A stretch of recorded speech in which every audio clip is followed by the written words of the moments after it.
Abra sua Bíblia, livro de Apocalipse, capítulo 5. Nós temos aí todo o capítulo 5 para compartilhar com os irmãos. Queremos ler rapidamente. Capítulo 5, versículo 1. Nós estaremos encerrando hoje a ministração do livro de Apocalipse. Não é capaz de a gente concluir. Todo ano que vem a gente volta e conclui do capítulo 6 até o capítulo 11. Então estaremos concluindo todo o livro de Apocalipse, amém? Muito bem. Então, na mão direita daquele que estava sentado no trono, vi um livro escrito por dentro e por fora e lacrado com 7 selos. Vi um anjo poderoso que perguntava em alta voz: quem é digno de romper os selos deste livro e abri-lo?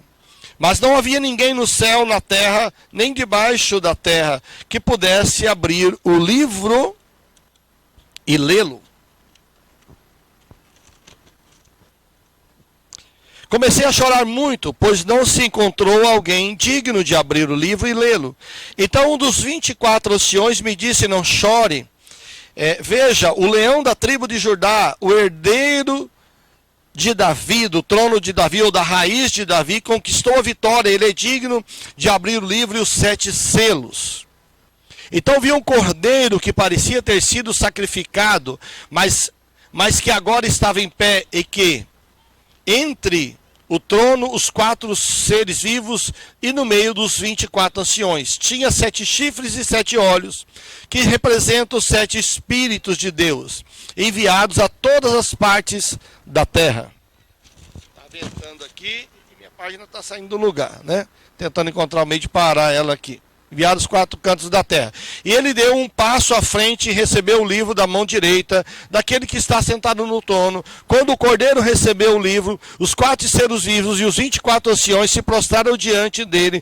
Cada um tinha uma harpa e taças de ouro cheias de incenso, que são orações do povo santo. E entoavam um cântico novo com estas palavras: tu és digno de receber o livro, abrir os selos e lê-lo, pois foste sacrificado.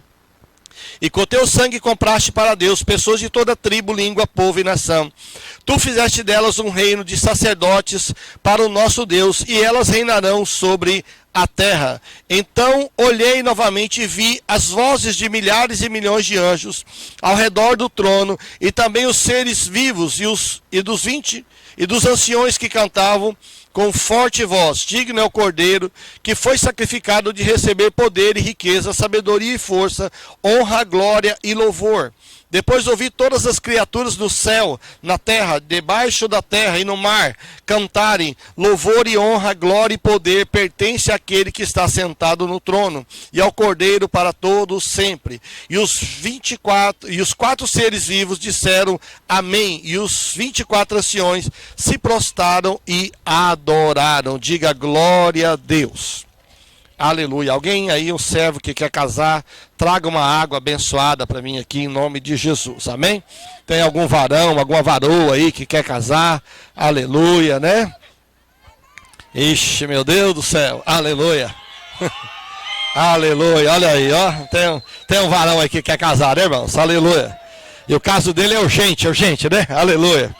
Glória a Deus. Muito bem, vale a pena nós recapitularmos um pouco. Presta atenção, olha para cá. Nós iniciamos a ministração do livro de Apocalipse. Todo mundo aí está me ouvindo? Amém? Está ouvindo? Glória a Deus. Nós iniciamos a ministração, os irmãos me ajudam com as crianças, tá bom? Nós iniciamos a ministração do livro de Apocalipse e vamos parar no capítulo 5. Mas é importante nós recapitularmos para que você tenha uma visão clara.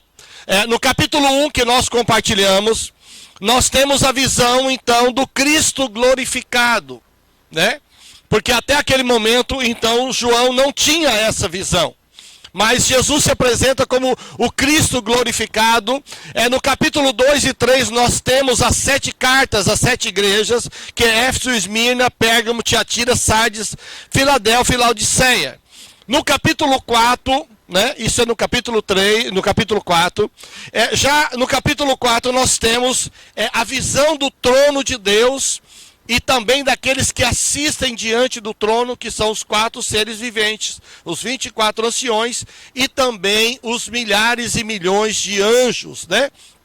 e tudo aquilo que eles representam para nós. Mas agora nós temos no capítulo 5 a entrada, né, do Cordeiro de Deus. Diga glória a Deus por isso. Eu quero lembrar com você, tentar montar o nosso cenário. Nós temos o trono de Deus, alguém sentado nele. João não é capaz de descrevê-lo, porque ninguém é capaz com palavras humanas de descrever o Senhor. Nós temos então o arco-íris da aliança atrás do trono. Nós temos os 4 seres vivos ou viventes que estão em volta. Nós temos as 7 tochas acesas, que são os 7 Espíritos de Deus. Nós temos os 24 anciões, né, que estão ali com 24 tronos e 24 coroas, e nós temos também milhares e milhões de anjos, e isso tudo está colocado em um mar de vidro como se fosse em fogo, né? Um grande cenário arrumado, um grande cenário preparado. Por quê? Porque não somente vai entrar o Cordeiro de Deus, mas sim vai entrar, diz a palavra, uma grande multidão que ninguém pode contar, que é a igreja, os salvos, os vitoriosos. Eles vão chegar para entrar nesse cenário. Quem sabe no ano que vem nós vamos ministrar sobre isso, então você vai ver isso poderosamente, amém? Mas nesse cenário ainda nós não temos o Cordeiro. Mas agora João descreve aqui no capítulo 5, então ele está falando algo muito poderoso. E nós queremos começar a compartilhar isso. Eu imagino que certamente há um choque no céu.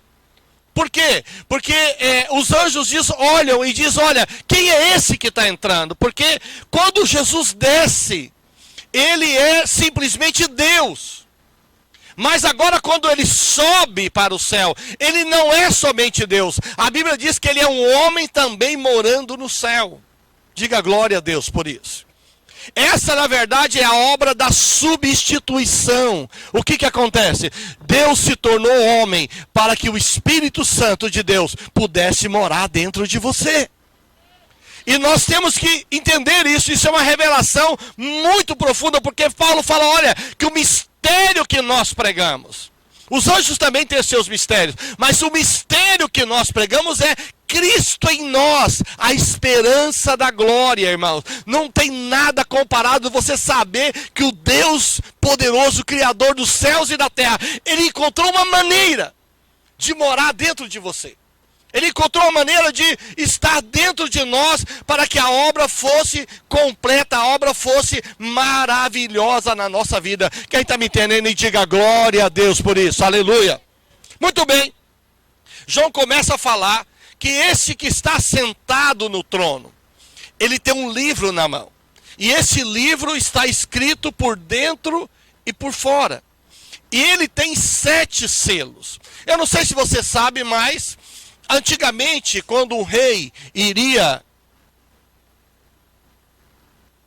enviar uma carta, se você assistir filmes medievais, existia sempre um anel com símbolo, e esse anel era mergulhado em algo que pudesse deixar marca, e então era selado, para que não fosse rompido esse lacre até chegar ao seu destino final. E esse livro não é um livro convencional como você tem hoje. Hoje você tem um livro como a Bíblia, você tem os livros seculares que você lê, eles são livros quadradinhos, retangulares, né?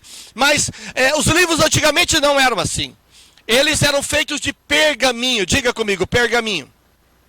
E o pergaminho geralmente ele era escrito na frente e no verso. Então quando você enrolava, fazia um rolo. O livro era um rolo. Não era um livro retangular. Era um rolo. Então aquele que está sentado no trono tem um livro na mão. E esse livro está escrito por dentro e por fora. Porque o pergaminho era uma maneira de você aproveitar o material. Escrevia por dentro e por fora, enrolava. Tá? Então esse livro está selado com 4 selos. Né, com 7 selos. Ali certamente o selo aguardando o momento oportuno. Por que ele está na mão direita de Deus? Porque a mão direita, ela tem símbolo, ela simboliza força. Diga comigo, força, autoridade e propósito. Isso significa a mão direita. Mas nós precisamos saber, bom, se tem esse livro na mão de Deus, é porque ele é o juiz. Diga comigo, Deus é o juiz. E ele está com esse livro na mão. E tem algo escrito ao meu respeito, tem algo escrito ao seu respeito, que eu queria compartilhar nessa noite, para que nós pudéssemos, então, entender um pouquinho. Se você abrir a sua Bíblia, eu quero que você abra, eu sei que está ventando um pouco aqui, mas é muito importante. Abra lá em Levíticos. Os irmãos, se puderem projetar, não dá para mim ler, mas se os irmãos puderem projetar, Levíticos 25. Eu quero ler esse texto para que você compreenda bem a palavra de Deus. 25, versículo 27. Quem encontrou, diga glória a Deus.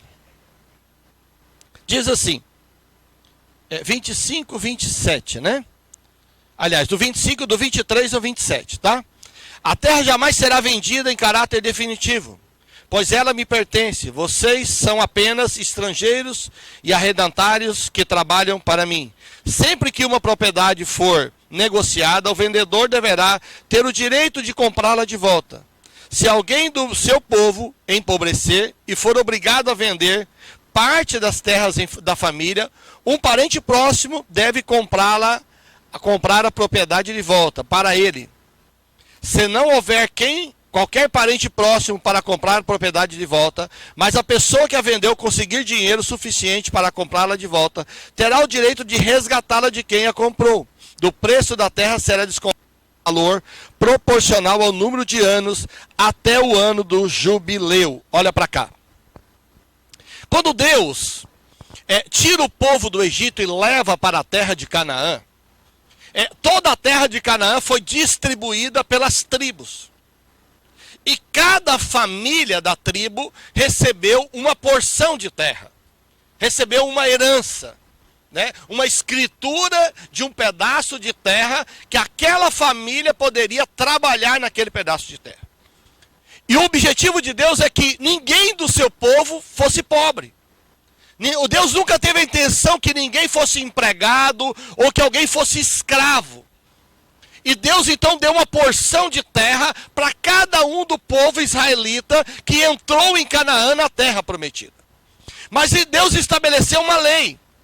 A lei da seguinte forma: olha, se alguém ficar fraco de condições e por um acaso for obrigado a vender a sua terra, ele pode então comprá-la de volta através de um parente próximo. Diga comigo, um parente próximo. Você está fraco, você não jantou hoje, né? Diga, um parente próximo podia resgatar.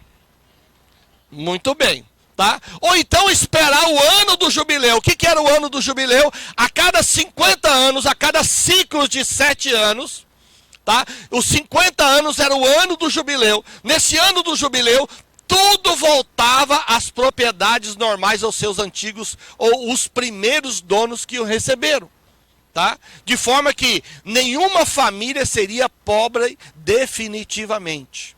Não sei se você está me entendendo. Quem está me entendendo, diga glória a Deus por isso. Tá, muito bem. Essa era a lei do remidor. A lei do remidor era que a pessoa podia comprar de volta e redimir.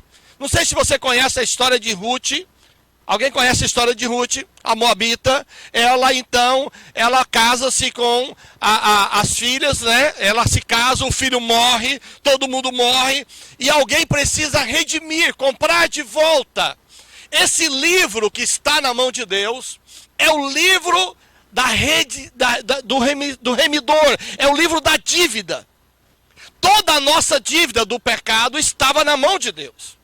Por quê? Porque quando o homem peca, o homem, ele se vende como escravo ao pecado. E não somente ele se vendeu como escravo ao pecado, como ele pegou a terra que Deus deu para ele cuidar, para ele administrar, para ele governar, ele entregou a terra nas mãos do diabo. Por isso que a Bíblia diz que o mundo jaz do maligno. Diga comigo, o mundo jaz do maligno. A lei do remidor foi o próprio Deus que estabeleceu. O próprio Deus que estabeleceu. Então esse livro que está na mão de Deus é a minha dívida e a sua dívida. Ali estava contando todos os pecados da humanidade, ainda daqueles que não nasceram, daqueles que ainda vão nascer. Tudo está ali. Eu imagino que nesse livro está cada escritura da face da terra. Cada pessoa está citada. Cada pessoa que ainda não nasceu, que vai nascer até a volta de Jesus, o nome dele está lá. A dívida está lá. Mas a Bíblia diz que quando João chora, dizendo, olha, não tem ninguém digno de abrir o livro, nem no céu, nem na terra, em lugar nenhum. Ele chora muito, mas um dos anciões se aproxima dele e diz, olha, pare de chorar. Porque tem, sim, o leão da tribo de Judá. Diga glória a Deus por isso, irmão. Aleluia. Quando nós entendemos isso, o anjo, né, o ancião que estava ali, ele diz para João, olha, você entende uma coisa. Se você olhar, você vai entender que o leão da tribo de Judá, ele é capaz de abrir o livro. Irmãos, por que que os anjos não podiam?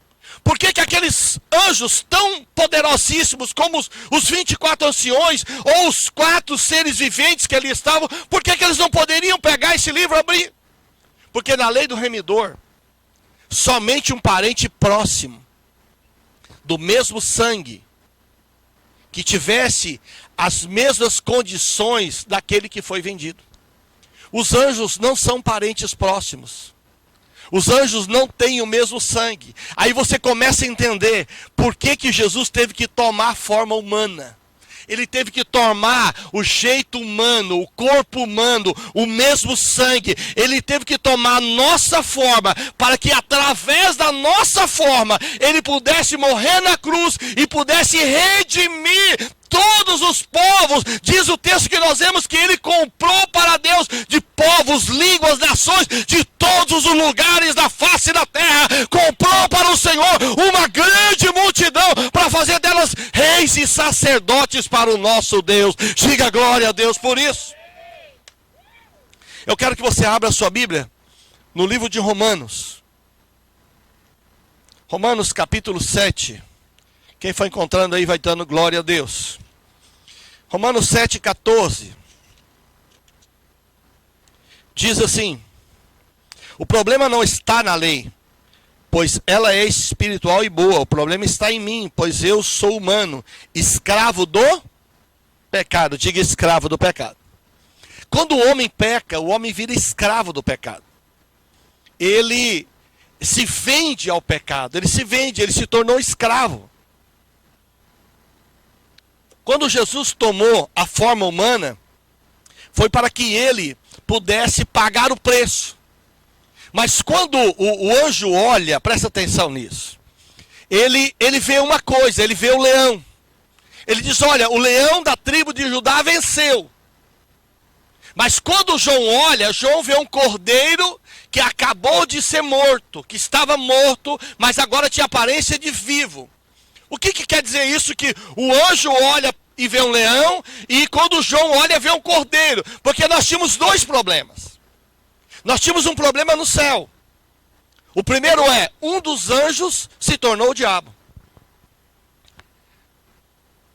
O anjo de luz se tornou Satanás. Era um problema a ser resolvido. Por isso que quando João olha, ele tem a visão do leão. O leão é aquele que venceu o diabo. Diga glória a Deus por isso.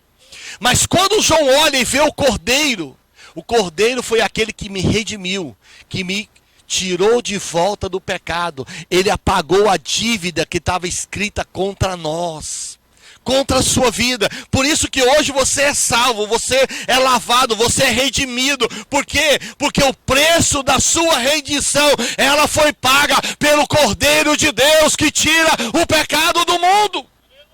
O Cordeiro de Deus que nos traz novamente de volta para Deus. Mas presta atenção, para ser um remidor, primeira coisa, precisava ser um parente próximo. Diga, parente próximo. Tinha que tomar a iniciativa e tinha que ser rico para pagar o preço.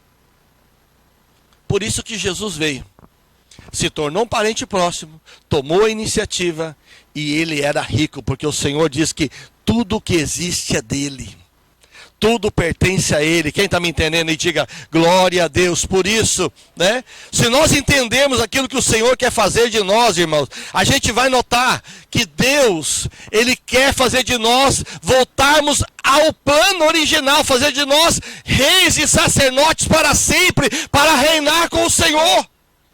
Por isso que esse texto ele é tão importante, porque até esse momento, essa cerimônia toda armada, o trono de Deus tudo preparado, eis que entra o Cordeiro, irmãos, entra o leão da tribo de Judá. Eu fico imaginando aquele momento em que os céus param, todo mundo está chorando, todo mundo está ali lamentando, e o céu, imagino que está todo em silêncio. E entra o leão da tribo de Judá. Entra aquele que venceu a morte. Entra aquele que venceu no inferno. Pegou a chave da morte, a chave do inferno. Por isso que ele venceu o diabo. Ele pegou a chave, o diabo não tem nem a chave da casa dele mais. Está me entendendo? Ele já deu a vitória, irmão. Ele foi lá, e se você for ler a palavra, você vai ver que tudo aquilo que estava contra nós foi apagado. Abra sua Bíblia no livro de Colossenses, capítulo 2. Um pouquinho para frente aí de Romanos, você vai ter aí Filipenses, Colossenses, né? Quem for encontrando aí vai dando glória a Deus. Colossenses 2, 13 a 15, diz assim. Todos encontraram? Deixa eu achar aqui. Vocês estavam mortos por causa de seus pecados e da incircuncisão de sua natureza humana. Então Deus lhes deu vida em Cristo, pois perdoou todos os nossos pecados. Ele cancelou o registro de acusações contra nós, removendo e pregando na cruz. Você imagina que tudo aquilo que estava lá naquele rolo, selado, lacrado, já era a sua condenação. Mas quando o Cordeiro chega, aquele que é digno de abrir o livro, então ele vai e toma esse rolo, porque a dívida está paga, você não deve mais nada, você é alguém livre agora, você é livre do pecado, você é livre do juízo, porque Jesus pagou o preço pela sua vida. É claro que o diabo tenta te enganar. O diabo sempre vai tentar jogar na sua mente que ainda existe uma dívida a ser paga. Mas presta atenção numa coisa: o Senhor te libertou para que você seja uma pessoa alegre, feliz, que você seja uma pessoa que tem uma vida vibrante em Deus, que tem uma vida vitoriosa no Senhor. O preço, irmão, de tudo aquilo que você já precisava até o final da sua vida, já foi pago por Jesus lá na cruz do Calvário. Diga glória a Deus por isso. Para que Deus fez isso, irmãos? Para nos levar de volta, nos redimir de volta, nos levarmos ao plano original. Ao plano original. Deus quer nos conquistar novamente, nos levar novamente de volta para Ele. A palavra fala que no final nós vamos estar com Ele e vamos reinar para sempre. Isso é algo tão poderoso, algo tão maravilhoso, que eu fico imaginando, né? O inimigo sendo subjugado, destruído, jogado no lago de fogo, e a igreja vitoriosa com o Senhor, com o seu noivo. Aleluia! É tão maravilhoso isso, irmão. Mas o texto continua em Apocalipse 5:5, né? João, um dos anciões disse: olha, o leão da tribo de Judá pode abrir o livro, e diz que ele é a raiz de Davi. Presta atenção. Lá em Jeremias, não vai dar tempo de eu ler, capítulo 23, versículo 5, diz que viria o renovo de Davi. Essa era uma profecia sobre Jesus. O renovo quer dizer um rebento. Eu não sei se você já mexeu com plantas, mas quando você poda uma uva para dar uva, ela tem a parreira da uva é grande, cresce os ramos. Mas quando vai podar no frio, então ela fica um tronco pequeno, fica menor, bem menor, né? E você poda, então isso poda pêssego, poda vários tipos de frutas para que ela se renove, ela venha novos brotos, né? E o renovo é chamado broto. E o broto é depois do tronco. Mas aqui O anjo, o ancião, está dizendo o seguinte: olha, ele é a raiz, ele é antes do tronco. Jeremias diz que Jesus era o renovo, mas aqui diz que ele é a raiz. Diga comigo, Jesus é a raiz de Davi. Você está fraco, diga, Jesus é a raiz de Davi. Por que a Bíblia diz que ele é a raiz? Para dizer que ele vem primeiro que Davi. Ele é eterno, irmãos. Ele não é do tempo de Davi. Se você for olhar, você vai notar no livro de João, nós falamos isso no domingo passado. No livro de João, a Bíblia diz que ele era só o verbo. Diga comigo, o verbo. Ele era só o verbo. Mas agora não, ele não é só o verbo. Ele é simplesmente, o João está falando, olha, ele é da raiz de Davi, ele é primeiro, ele veio primeiro, ele venceu. Ele pode abrir o livro, irmãos, ele pode resolver 2 problemas criados. Tanto o problema que tinha no céu com relação ao anjo que caiu, como o nosso problema que nós nos vendemos ao pecado. O Senhor decide pagar o preço. Ele pode pegar o livro, ele entra em cena, o cenário está montado. Irmãos, essa é a parte mais maravilhosa da palavra, quando esse rolo, esse livro que é um rolo, está na mão do juiz. Aquilo ali era a nossa sentença. Era a nossa morte declarada. Não tinha solução. Mas entra o Cordeiro, aquele que pagou o preço, e ele traz o preço da redenção. Ele traz o seu sangue para nos comprar de volta para Deus, nos trazer de volta para o propósito original. Ele apresenta o seu sangue, o sangue do Cordeiro. Diga comigo, o sangue do Cordeiro me leva ao propósito original. É o sangue de Jesus, irmãos. Nós, sem o sangue de Jesus, nós não somos nada. Nós temos que sempre nos lembrarmos da onde o Senhor nos tirou. Você precisa se lembrar. Você precisa trazer à sua memória que se você tem algum valor hoje, foi porque o Senhor Jesus te comprou e te colocou no lugar assentado, diz lá no livro de Efésios, nas regiões celestiais, te colocou no outro nível. Tem um time de futebol aí que fala que está no outro patamar, né? Deixa eu te falar quem está no outro patamar. É você que está no outro patamar, viu, meu irmão? É verdade, irmão. Quem está no outro patamar é a igreja, porque você saiu dessa dimensão. Diz a Bíblia que você está sentado nas regiões celestiais em Cristo Jesus. É o próximo livro que nós vamos começar a estudar, que é o livro de Efésios. Né? E eu vejo que isso é tão maravilhoso. O texto continua dizendo que ele tem 7 chifres e 7 olhos. Diga, 7 chifres e 7 olhos. Aleluia. Abra sua Bíblia. Deuteronômio capítulo 33. Quem foi encontrando aí vai dando glória a Deus. Deuteronômio capítulo 33, versículo 17. Vamos ver o que significa esses chifres, não é mesmo, irmãos? Aleluia. Diz assim, 17, olha, eu perdi uma parte aqui, muito bem. José é majestoso como um touro jovem, tem força de um boi selvagem. Os seus chifres expulsará as nações distantes, até os confins da terra.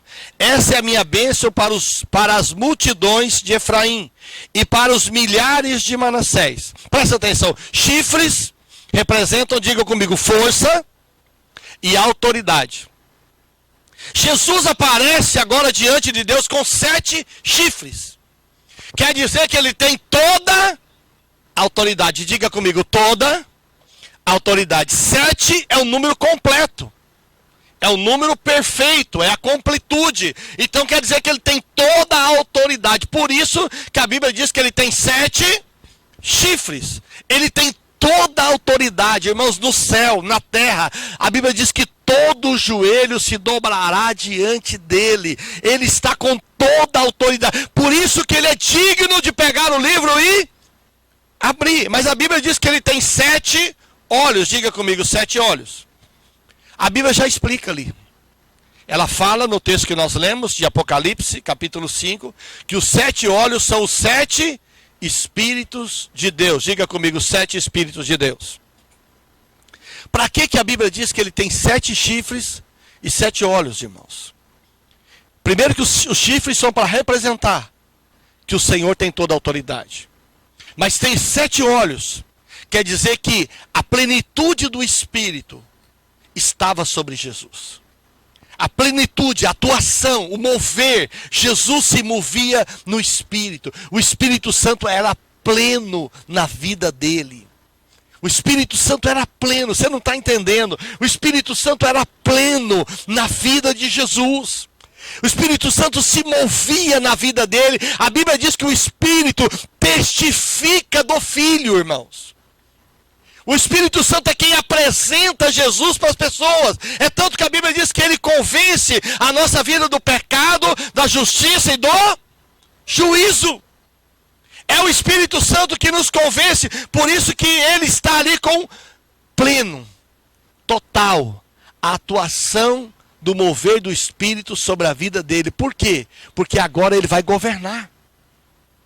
Vai começar um novo governo. Você vai notar que começa agora um momento de adoração. Começa agora um momento em que os 4 seres vivos, os 24 anciões, os milhares e milhões de anjos, todos começam a se prostrar diante daquele que é capaz de pegar o livro e abrir e dizer: oh, você é digno de louvor, de adoração, de exaltação. Isso é tão maravilhoso, irmãos, tão poderoso. Mas a Bíblia continua, lá no versículo, no capítulo 8, versículo 5, se você quiser ler lá, a Bíblia diz que esses 24 anciões estavam com taças de ouro, cheio da oração dos santos, cheio da oração da igreja. Lá em Apocalipse, capítulo 8, versículo 5, diz que essas orações, que são como cheiro suave diante de Deus, elas são levadas e são aceitas. E então o anjo pega do trono de Deus, pega lá do fogo de Deus. Por isso que o trono está no mar de vidro, é fogo para todo lado. E ele enche essa taça de fogo e ele joga isso sobre a terra. Presta atenção. Acontece 2 coisas quando o fogo de Deus desce para a terra. A primeira é para a igreja. Se você é fogo, você vai ser incendiado mais ainda. Se você é fogo, há um avivamento na sua vida, porque Deus joga fogo sobre a sua vida. Mas se você não é fogo, é juízo de Deus sobre a terra. É juízo de Deus sobre a terra. Então é melhor que você seja fogo, que você seja quente, que você seja incendiado pelo Espírito Santo de Deus. Porque quando o fogo de Deus descer, a sua vida vai ser contagiada pelo mover e o sobrenatural do Senhor. Toma posse disso. Toma posse, diga glória a Deus por isso. Mas aí, irmãos, o texto diz algo muito poderoso. O texto diz que esses 4 seres vivos começam a entoar um cântico. Você pode ir acompanhando aí em Apocalipse. Os 24 anciões também começam a cantar. Diga glória a Deus.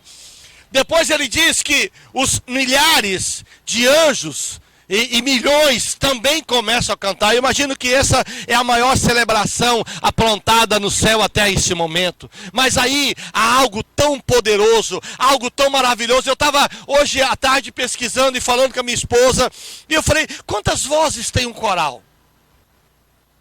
Tem 4 vozes principais. Diga comigo, 4 vozes principais. Diga: soprano, contralto, tenor e baixo. Eu tentei uma vez cantar no coral, não deu certo. Me expulsaram por causa da minha voz, né? Eu queria ficar perto da minha esposa e aí não deu certo. O homem olhou, falou: não, melhor você pregar mesmo. Você não vai dar certo cantando não, né? Me tirou de lá, né? Um dia eu vou encontrar ele ainda. Não sei se ele está vivo ainda, né? Mas eu acho que ele tinha razão, sabe, irmãos?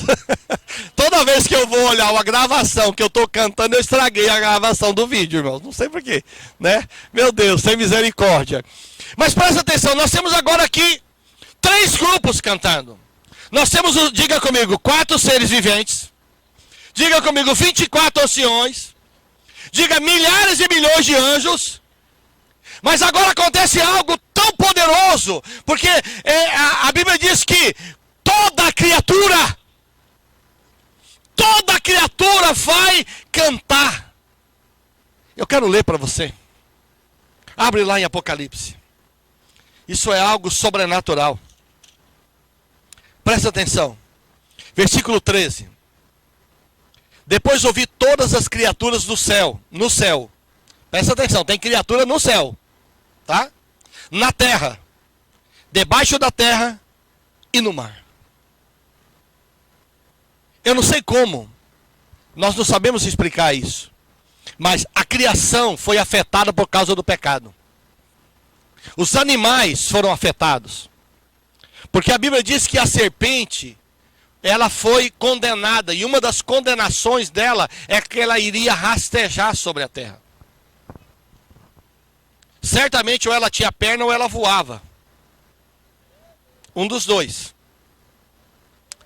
E ela era capaz de falar, porque a Eva ouviu a voz dela e entendeu. Tá?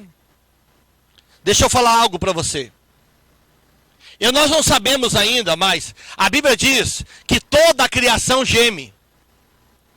As plantas gemem.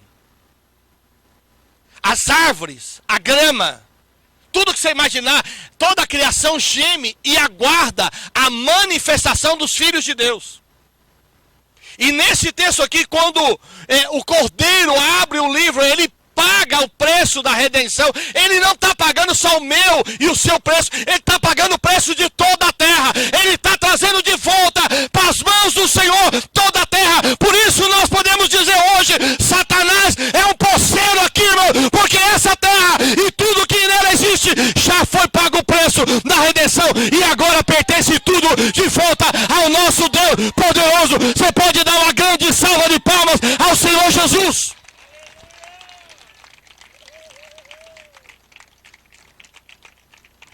Esse poceiro maldito está aguardando só o dia do juízo final para receber a condenação dele. Mas o Senhor Jesus, ele não comprou só de volta eu e você. Ele comprou essa terra, tudo que nela existe. Ele vai preparar ela ainda, porque a Bíblia diz que ele vai fazer novos céus e nova terra, irmãos. E de alguma forma, toda a natureza, os animais, mas eu fico imaginando, irmãos, essa cena no céu, o Cordeiro pega o livro. Antes de abrir o livro, começa-se um grande coral.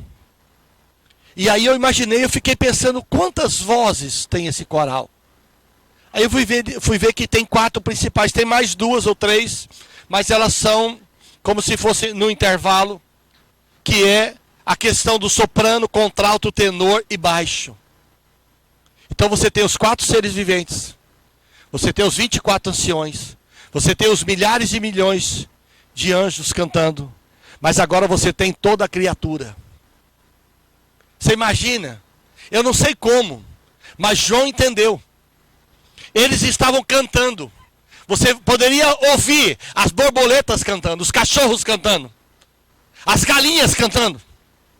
João foi capaz de entender que elas todas estavam adorando o Rei dos Reis, o leão da tribo de Judá, aquele que venceu a morte. Eu não sei como, mas todos os animais, as vacas, os bois, tudo aquilo que você conhece de natureza, eles sabiam que ali estava aquele que era digno de ser adorado e exaltado poderosamente.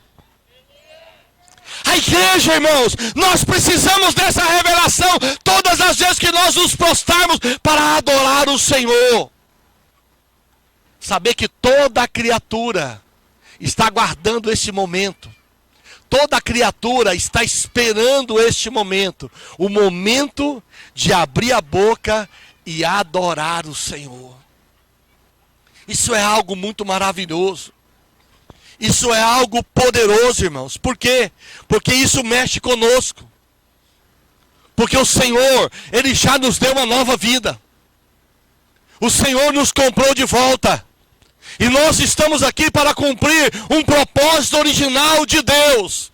Nós estamos plantados nessa cidade para trazer para essa cidade a palavra daquele que vive e reina para todo sempre. E fazer da cidade de Palmas sacerdotes, fazer da cidade de Palmas reis que vão reinar eternamente com o Senhor.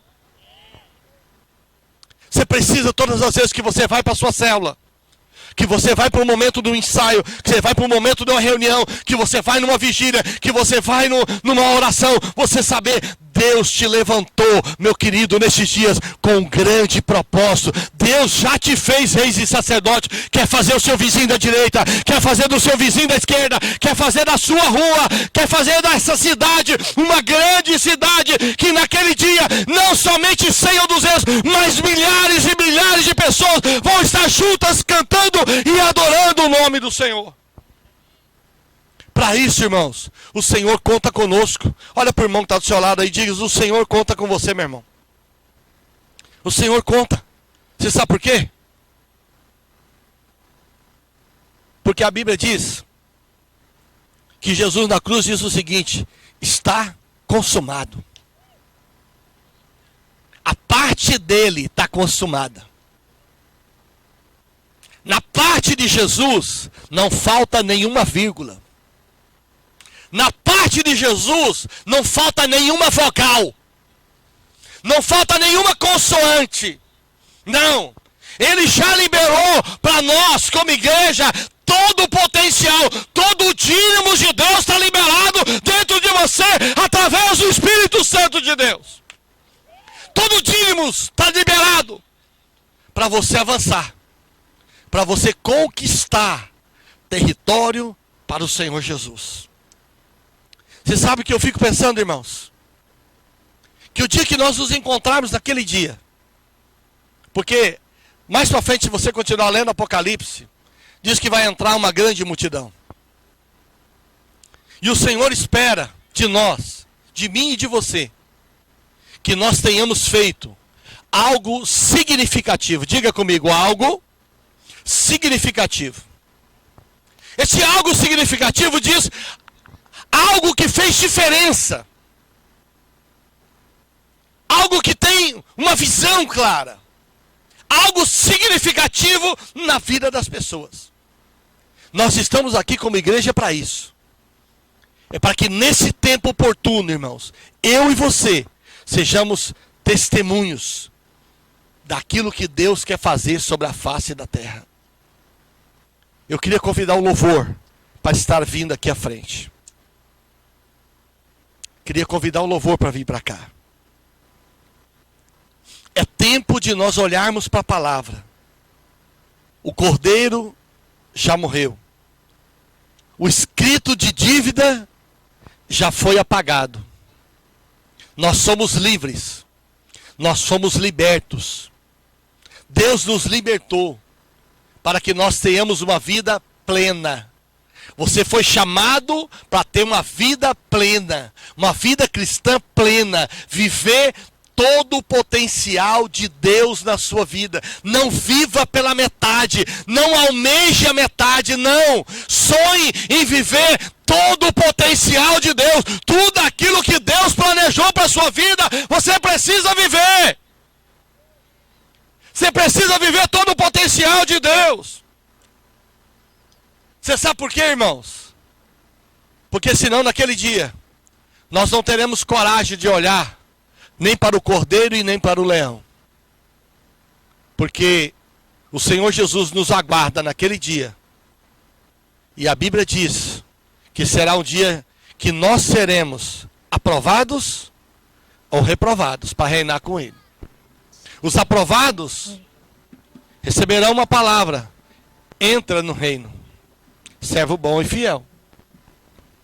Mas aqueles que não forem aprovados não estarão subindo, irmãos, no arrebatamento. Estarão aguardando um período maior. Um período maior para serem aprovados. Eu não sei você, mas eu quero ser aprovado hoje. Eu quero ser aprovado hoje.